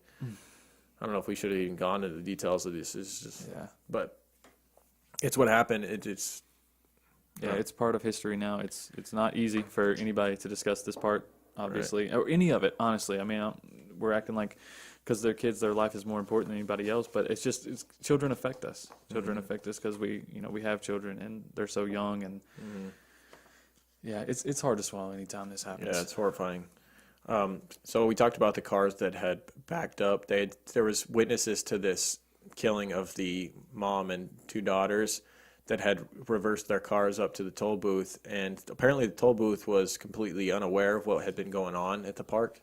I don't know if they didn't have fucking radios. I don't know, mate. Parking's just crazy right now. Right, like Kingston, he didn't have a fucking radio that he could call to the toll booth and go, "Hey, don't let anybody else into the park." But that's where Kingston was supposed to be. So is there anybody even there? There were people at the toll booth working it. Yeah, I mean they had to take money in. They're gonna take money. There's never. Yeah. There's people paying to get in to become a part of a shooting gallery. Good news, folks. Discount for today. Right? Half off. Maybe ahead. So Bryant drives up to the toll booth where he sees several vehicles that were kind of back, they're all kind of getting piled up there. Right. He gets out of his car where he was involved in an argument. So he doesn't get his gun. He doesn't take his gun with him. He gets out of the car. He walks up to the toll booth and he gets in an argument with Robert Salzman. Or he may have been because Bryant was pissed off that the cars were blocking the exit. Yeah. Bryant then went to the car, took the foul out, and shot Mr. Salzman, killing him. A driver got out of his BMW and went towards Bryant. It's not clear why he got out and walked towards Bryant, but he did. Bryant walked up to him and shot him in the chest, killing him. More cars then arrived seeing this, but they were quickly able to reverse back up the road. Bryant then walked over to the BMW that the guy had gotten out of. Inside were two women. He shot the 2 women, shot them dead, dragged their bodies into the road. I've seen footage of like this scene. I've seen a lot of it, man. You can look it up on Live Leak. You can look up like the police Yeah, I know there are quite a few people still filming at this time. Well, no, not live, but like the live walkthroughs from the police afterwards of all the crime scenes. Like they have like video footage of them walking through the diner, and you can see. Right, but there were people filming for a good while. Like Yeah.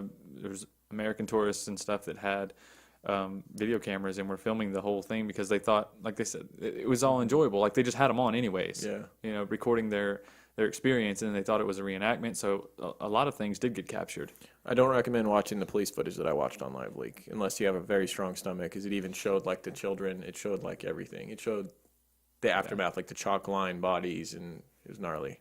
Wow. But this one stuck out to me, like the two girls that he killed in the BMW, because he drugged their bodies and you could see like the blood drag marks. Oh, it was gnarly. He then transferred his ammunition, handcuffs, and AR-15 rifle and a fuel container into the BMW and used that as his new getaway vehicle, leaving his little yellow Volvo behind, Right. with the surfboard on top. Right.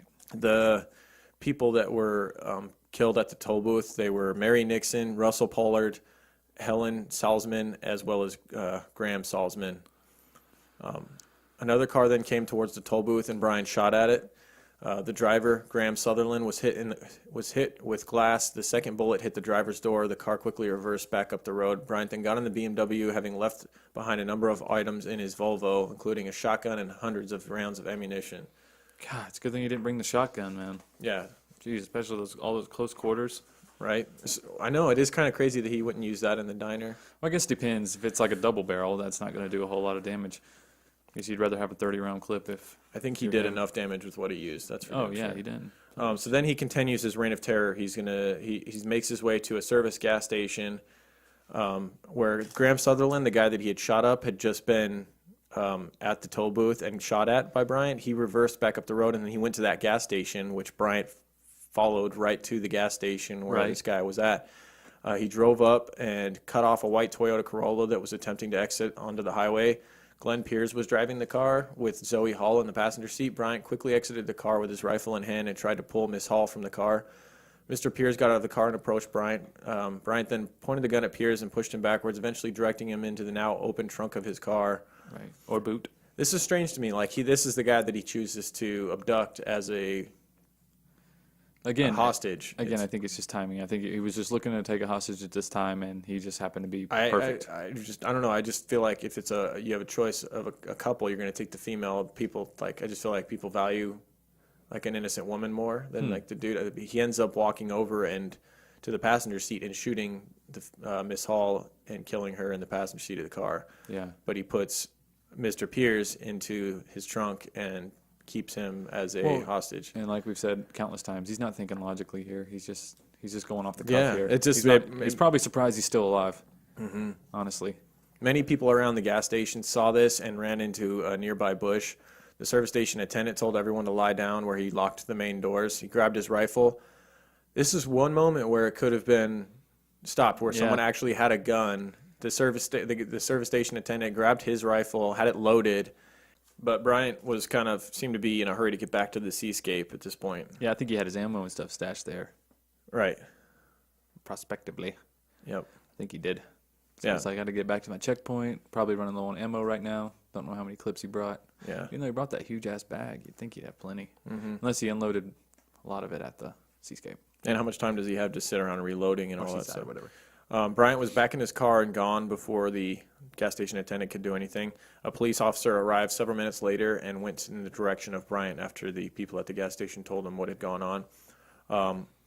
Now on the Seascape roadway, Bryant drove down to Seascape. He shot at one red vehicle coming the other way, smashing its front windshield.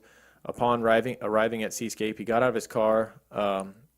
Shortly after, so this place must have been a popular destination for tourists and stuff, because he gets there and then right away car after car keep pulling in trying to book a stay at this place. Well, I think it's an ideal place to stay. You're close to Port Arthur. It's a beautiful place. Have you seen photos of the Seascape? Yeah, I have. Yeah.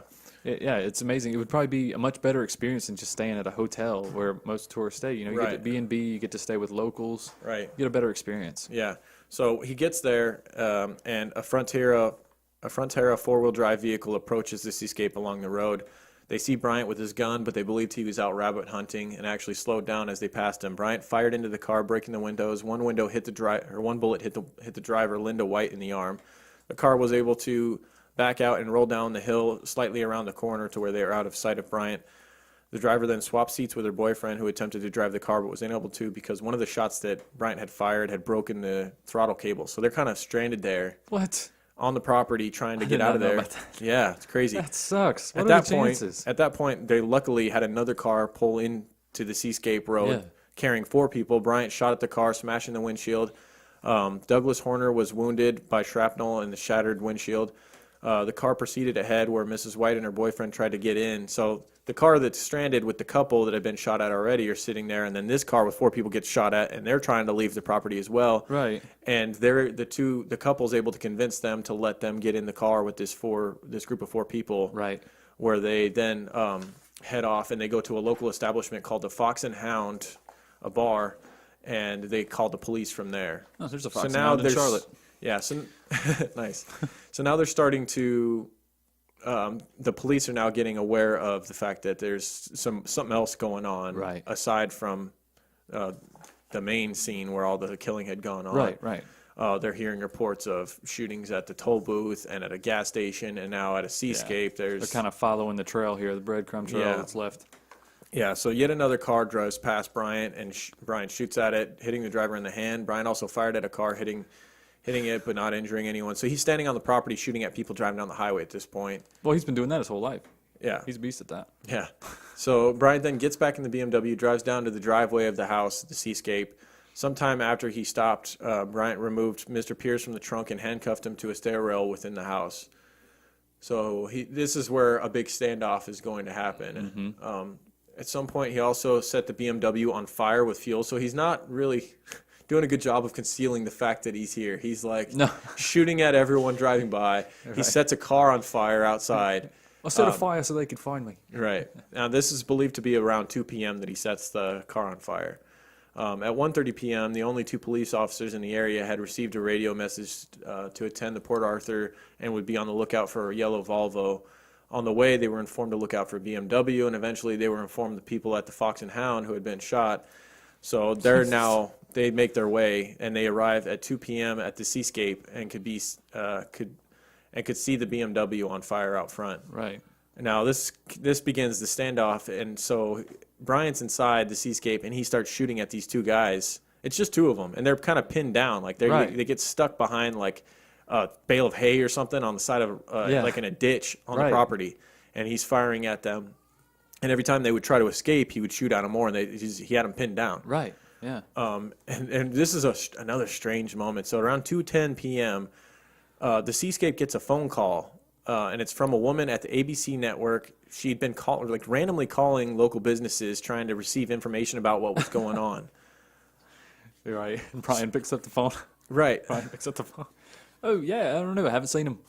No, I haven't heard anything. Right. So Totally quiet here. she's calling up random businesses because she hears that there's all this shooting going on at Port Arthur. And so Right. she calls places near it, and she calls the Seascape place. Bryant picks up, and he answers the phone as Jamie. He says his name's Jamie, and he replies that he's having a lot of fun, and he informed her that if she phoned again, he would shoot Mr. Pierce. So that, yet again, giving away his position, and now she phones the law enforcement, and so now the police know they've got the guy that's doing this. They've Right. got a violent guy. This is probably the guy that did the shootings Right. at Port Arthur. And they also know he's going to answer the phone for some sort of communication, too. Exactly. And so about 3 p.m., shortly after forcing the police officers to take cover in the ditch, Bryant rang the police station where the girlfriend of one of the police officers answered the phone. Not sure why.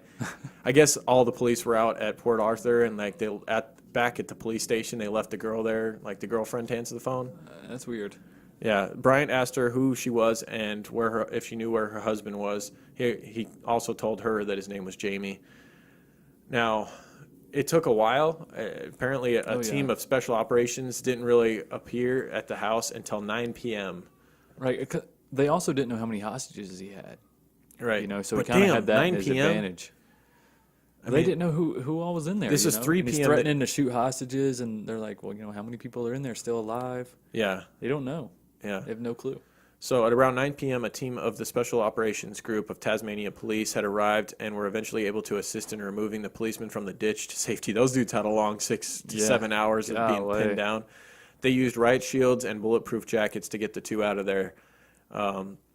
They didn't provide cover fire for fear of hitting hostages. Yeah, So yeah, they see? can't really shoot back at Bryant. He's in there. Right. They know there's a hostage in there. Right. And at this point, an 18-hour standoff ensued, during which time the police talked over the phone to Bryant, who called himself Jamie. he's having crazy conversations with them over the phone. He makes a request for a helicopter, saying that he wanted to be flown to a plane and then onto an Adelaide in South Australia. I just really need a good conversation right now, if you don't mind. Right, I'd like to take a nice little flight down, He said he would. off my chest. He said if they did this, that he would release Mr. Piers, and he would only keep Miss Martin. But he only said that because he'd known that he'd already killed Miss Martin, in my opinion. They're kind of thrown off because they said that during this standoff, he knew about every whereabout that they were doing. Every time they would make a move, he would talk to him on the phone and be like, "I know you're doing this and that." And they saw him they think they saw him on an adjacent roof of the property. So he's up there, and they found a gun later on the roof. So he was up on the roof watching them. Later, Why didn't they take him out then? maybe they thought he was a hostage up there. I don't know. Yeah, you're going to let the hostage just frolic around on the roof. Right. Later in the night, the cordless phone Bryant was using began to run low on batteries, so their communication would be cut. They tried unsuccessfully to get him a phone charger, but it went dead and no further communications were established. Wow. So there's where we get to the capture. Bryant was captured the following morning when he presumably started a fire in the guest house. So the place goes up in flames. He started it himself, is what the police say. And they believe that he was trying to get them to come in so he could shoot at them. But they basically played a game of chicken with him. They called his bluff. No, and this is a win-win for us. it didn't take long. Yeah, right. It didn't take long. So believing that the hostage was already dead and the fire would eventually bring him out, a large amount of ammunition was also going off. So there's gunfire going off because he had all this ammunition in there in the fire. So, you're hearing firecrackers going off that are bullets. Right. He eventually runs out of the house with his clothes on fire and quickly removed his burning clothes. He was arrested by the police and taken to the hospital for treatment. It was found that Mr. Piers, the hostage that he had in his trunk of his car and had brought to the Seascape, had been shot dead during or before the standoff and had died before the fire had occurred. The remains of the Martins were also found in the Seascape. They didn't know whether he had killed them after the Port Arthur Massacre or before. Like we spoke before, he had to have killed before. Yeah. Now, his police interview is strange because during it he admits to having carjacked the BMW, but claimed it only had 3 occupants and denied shooting any of them. And he denies playing a part in the massacre altogether. He denies the whole time. That's crazy because wouldn't there be bloodstains all in the BMW because he shot him and then dragged him out, right? Right. So that would be kind of really hard to, unless that part was out of order. Maybe he dragged him out and then shot him and then drugged their bodies some more. Right. He also claimed that the guns found by police were not his, but admitted to owning the shotgun that was found in the passport back in his own car, found with his passport back in his own car near the toll booth. So his car is stranded at the toll booth. Mm-hmm. There's a shotgun that claims to be his with his passport. There's bodies all over. There's bodies all over the toll booth. Right. He's driving a BMW that he claims to have stolen, but the people that were driving the BMW initially were killed, and he doesn't claim to have killed them. Right. So he's admitting to weird shit that doesn't really. You couldn't have done this without doing this other stuff. You couldn't have taken the BMW without killing the people in it. Right. But he won't admit to killing them.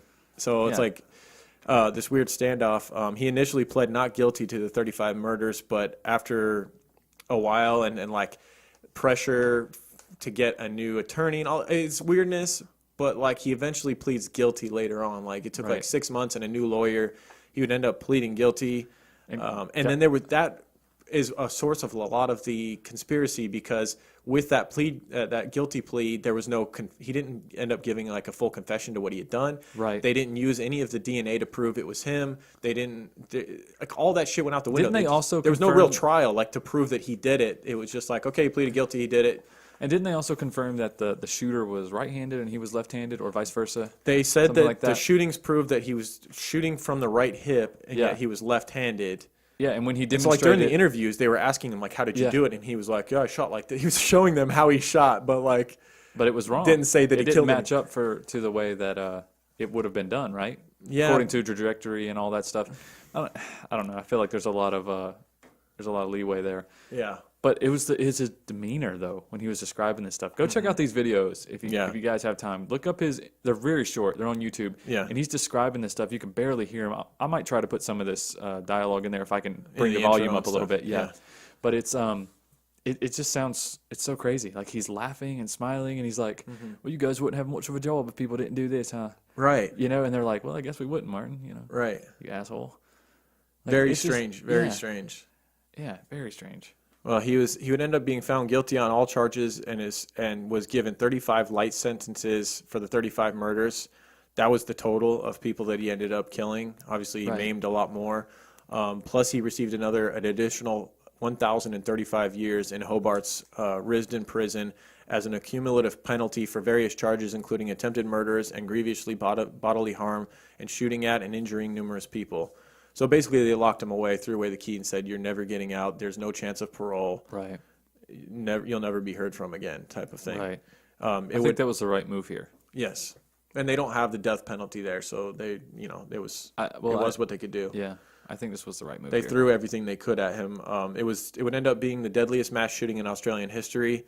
Following the spree, this is where we get into the gun law stuff. So this is why this story is such a big deal, because it changed gun laws in Australia forever. Yep. To this day, they still are affected because of this event. Following the spree, the Prime Minister of Australia, John Howard, introduced strict gun laws within Australia. He formulated the National Firearms Program Implement Act of 1996, which restricted the ownership of high-capacity semi-automatic rifles, semi-automatic shotguns, and pump-action shotguns, as well as introducing uniform firearms licensing. Right. This law would be passed 12 days after the Port Arthur Massacre, so they moved fast.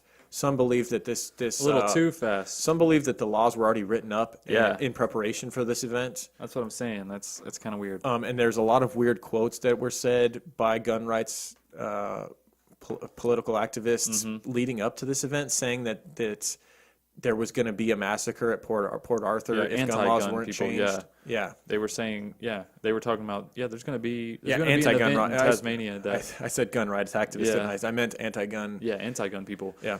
Where there was a few quotes by politicians stating that there will be an event in Tasmania, And they were specifically saying in Tasmania and Port Arthur. Well, that's because that's where these really free gun laws were. It was So this meant that the NFA placed tight control on semi-automatic and fully automatic weapons. Basically, you would have to be a licensed individual to carry them.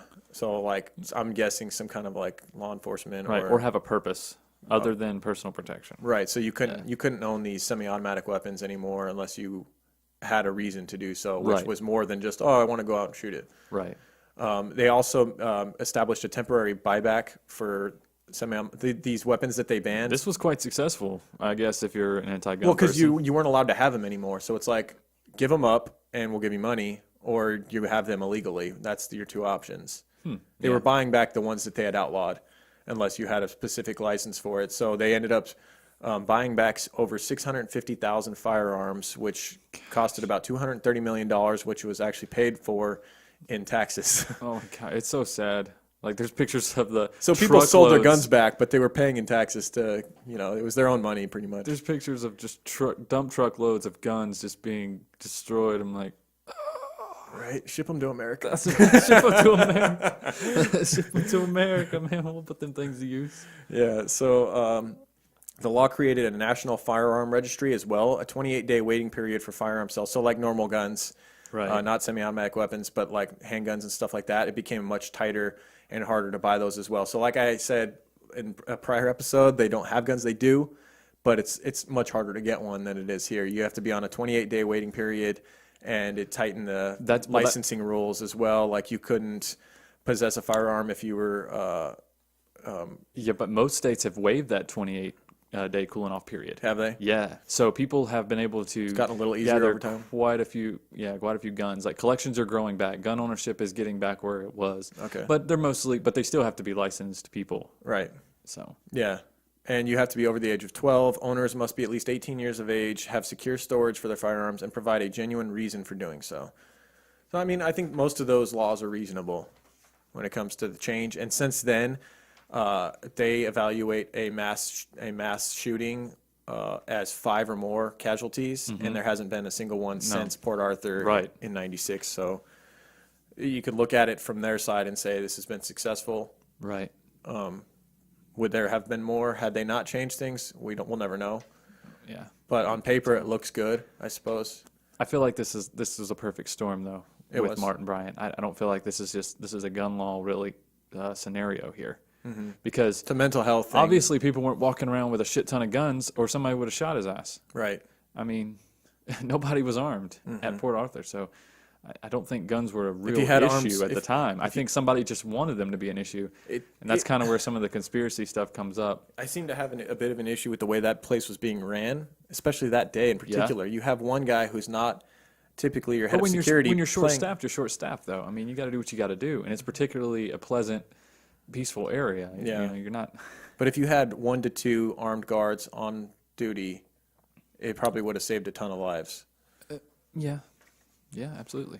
And people, as we mentioned, believe this to be a false flag operation. This was an event conjured up by people in power to take away power of gun ownership, Right. things like that. And some of the stuff they point to, believe it, you can believe it or not, but there is some weirdness that happened. Yeah. You know, we're not saying we believe the conspiracy. I believe Martin Bryant was a real guy and he really did We're commit not going this all act. Alex Jones on y'all. We're just... No, but we're just stating what, because man, when you look into this case, you can't Google Port Arthur Massacre without like the entire Google page being filled with conspiracy. It's not your typical case that we do where it's like, yeah, you can find conspiracy stuff. No, like that's the main thing No, you find. you don't with have to this. dig, is what we're getting at. There's so many people that Go on believe this YouTube, is and I guarantee you 3 of the top 5 videos are going to be Yeah. about this is what really happened. about the fact that they had purchased, Port Arthur had purchased a mortuary truck, specially built 22-person capacity mortuary truck, which was purchased, I believe, the same year that this massacre occurred.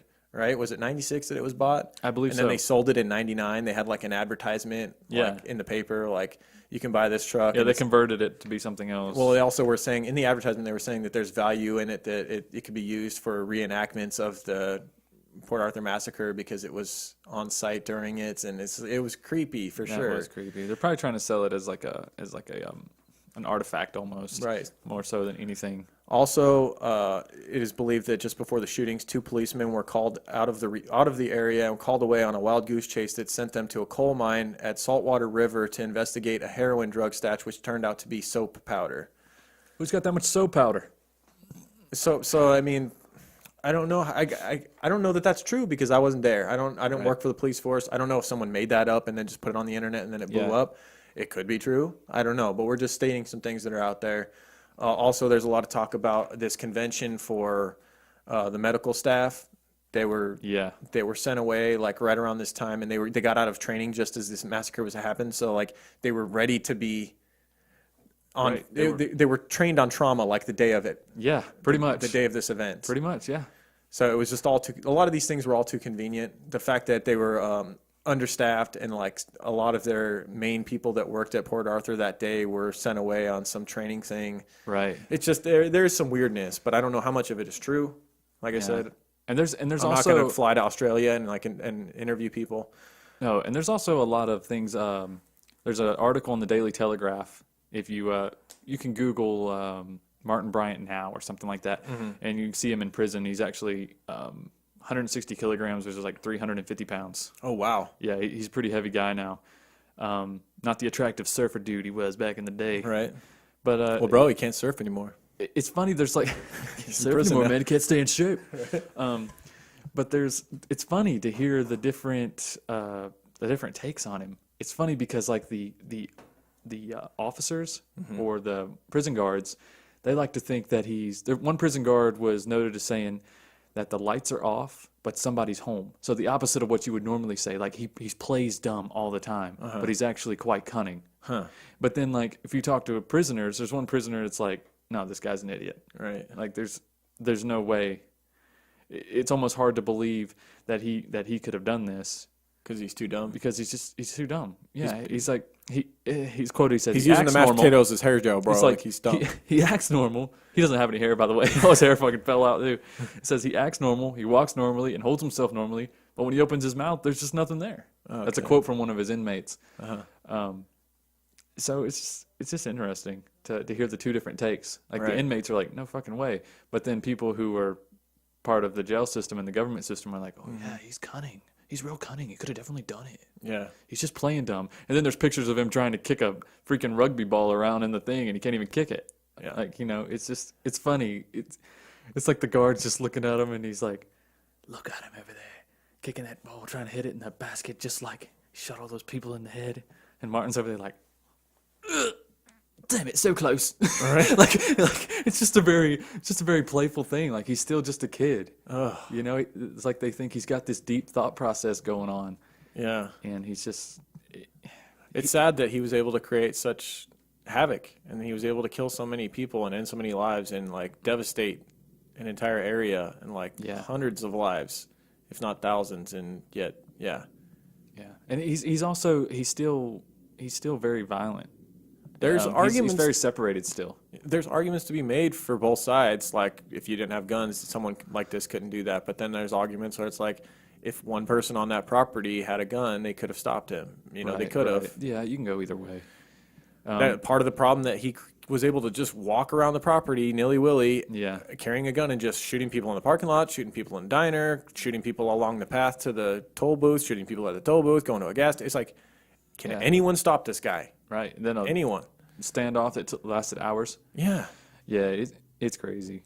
But it was, like you said, a perfect storm. Like, that place was not ready for someone like him to walk in there with assault rifles and just go to town. Yeah, which is strange. Perfect storm, man. Police were called away from the area. Like, how long would he have lasted in Texas doing this? He'd have been shot within a minute or two.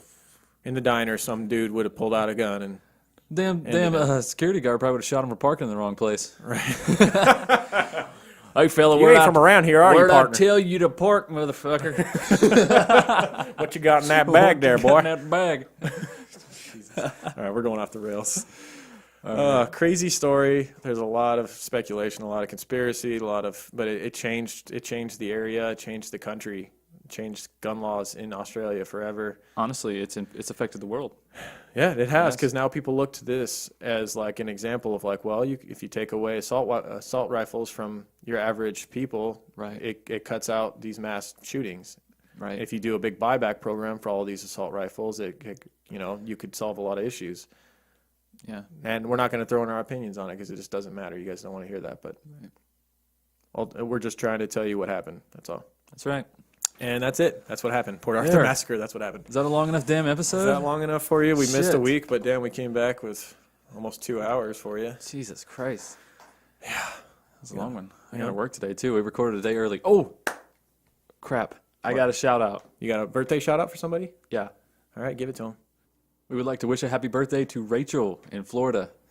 She's a new listener. Happy birthday! Happy birthday! Hey, mate, happy birthday. That was Oh, we're doing Yeah, Australian. I told you it's pretty good. I'm not Hey, going to mate, try it. come over. We're going to have a... Happy birthday. Yeah, wow, what the fuck am I doing right now? I can't even talk. Well, this is a really good shout out for you, though. Hey, Rachel, happy birthday. She's also a new patron, so thank you very much, Rachel. Seriously, all the Patreon people, extra thank you. So much. We should start doing patron shout outs at the end of our regular episodes so everybody knows how many awesome patrons we have. We got a bunch, man. There's cool people out there. There's a lot of awesome people. We For appreciate $2 that. a month right now, it's like $1 an episode right now because you get 2 premium episodes. You get Dahmer and Gacy. Yeah. You can pick apart Dahmer like Storm did. That's right. We don't live in Wisconsin, Storm. I'm sorry. God damn it. We don't know like every local corner store there. Actually, we're just messing with you, Storm. Yeah, We still thanks, love you. Storm. Thanks for giving us feedback that we asked for, but we really don't want. Right. Also, the Redbubble store is up, which is awesome, I think. Right. We haven't bought anything yet, but the stuff looks cool.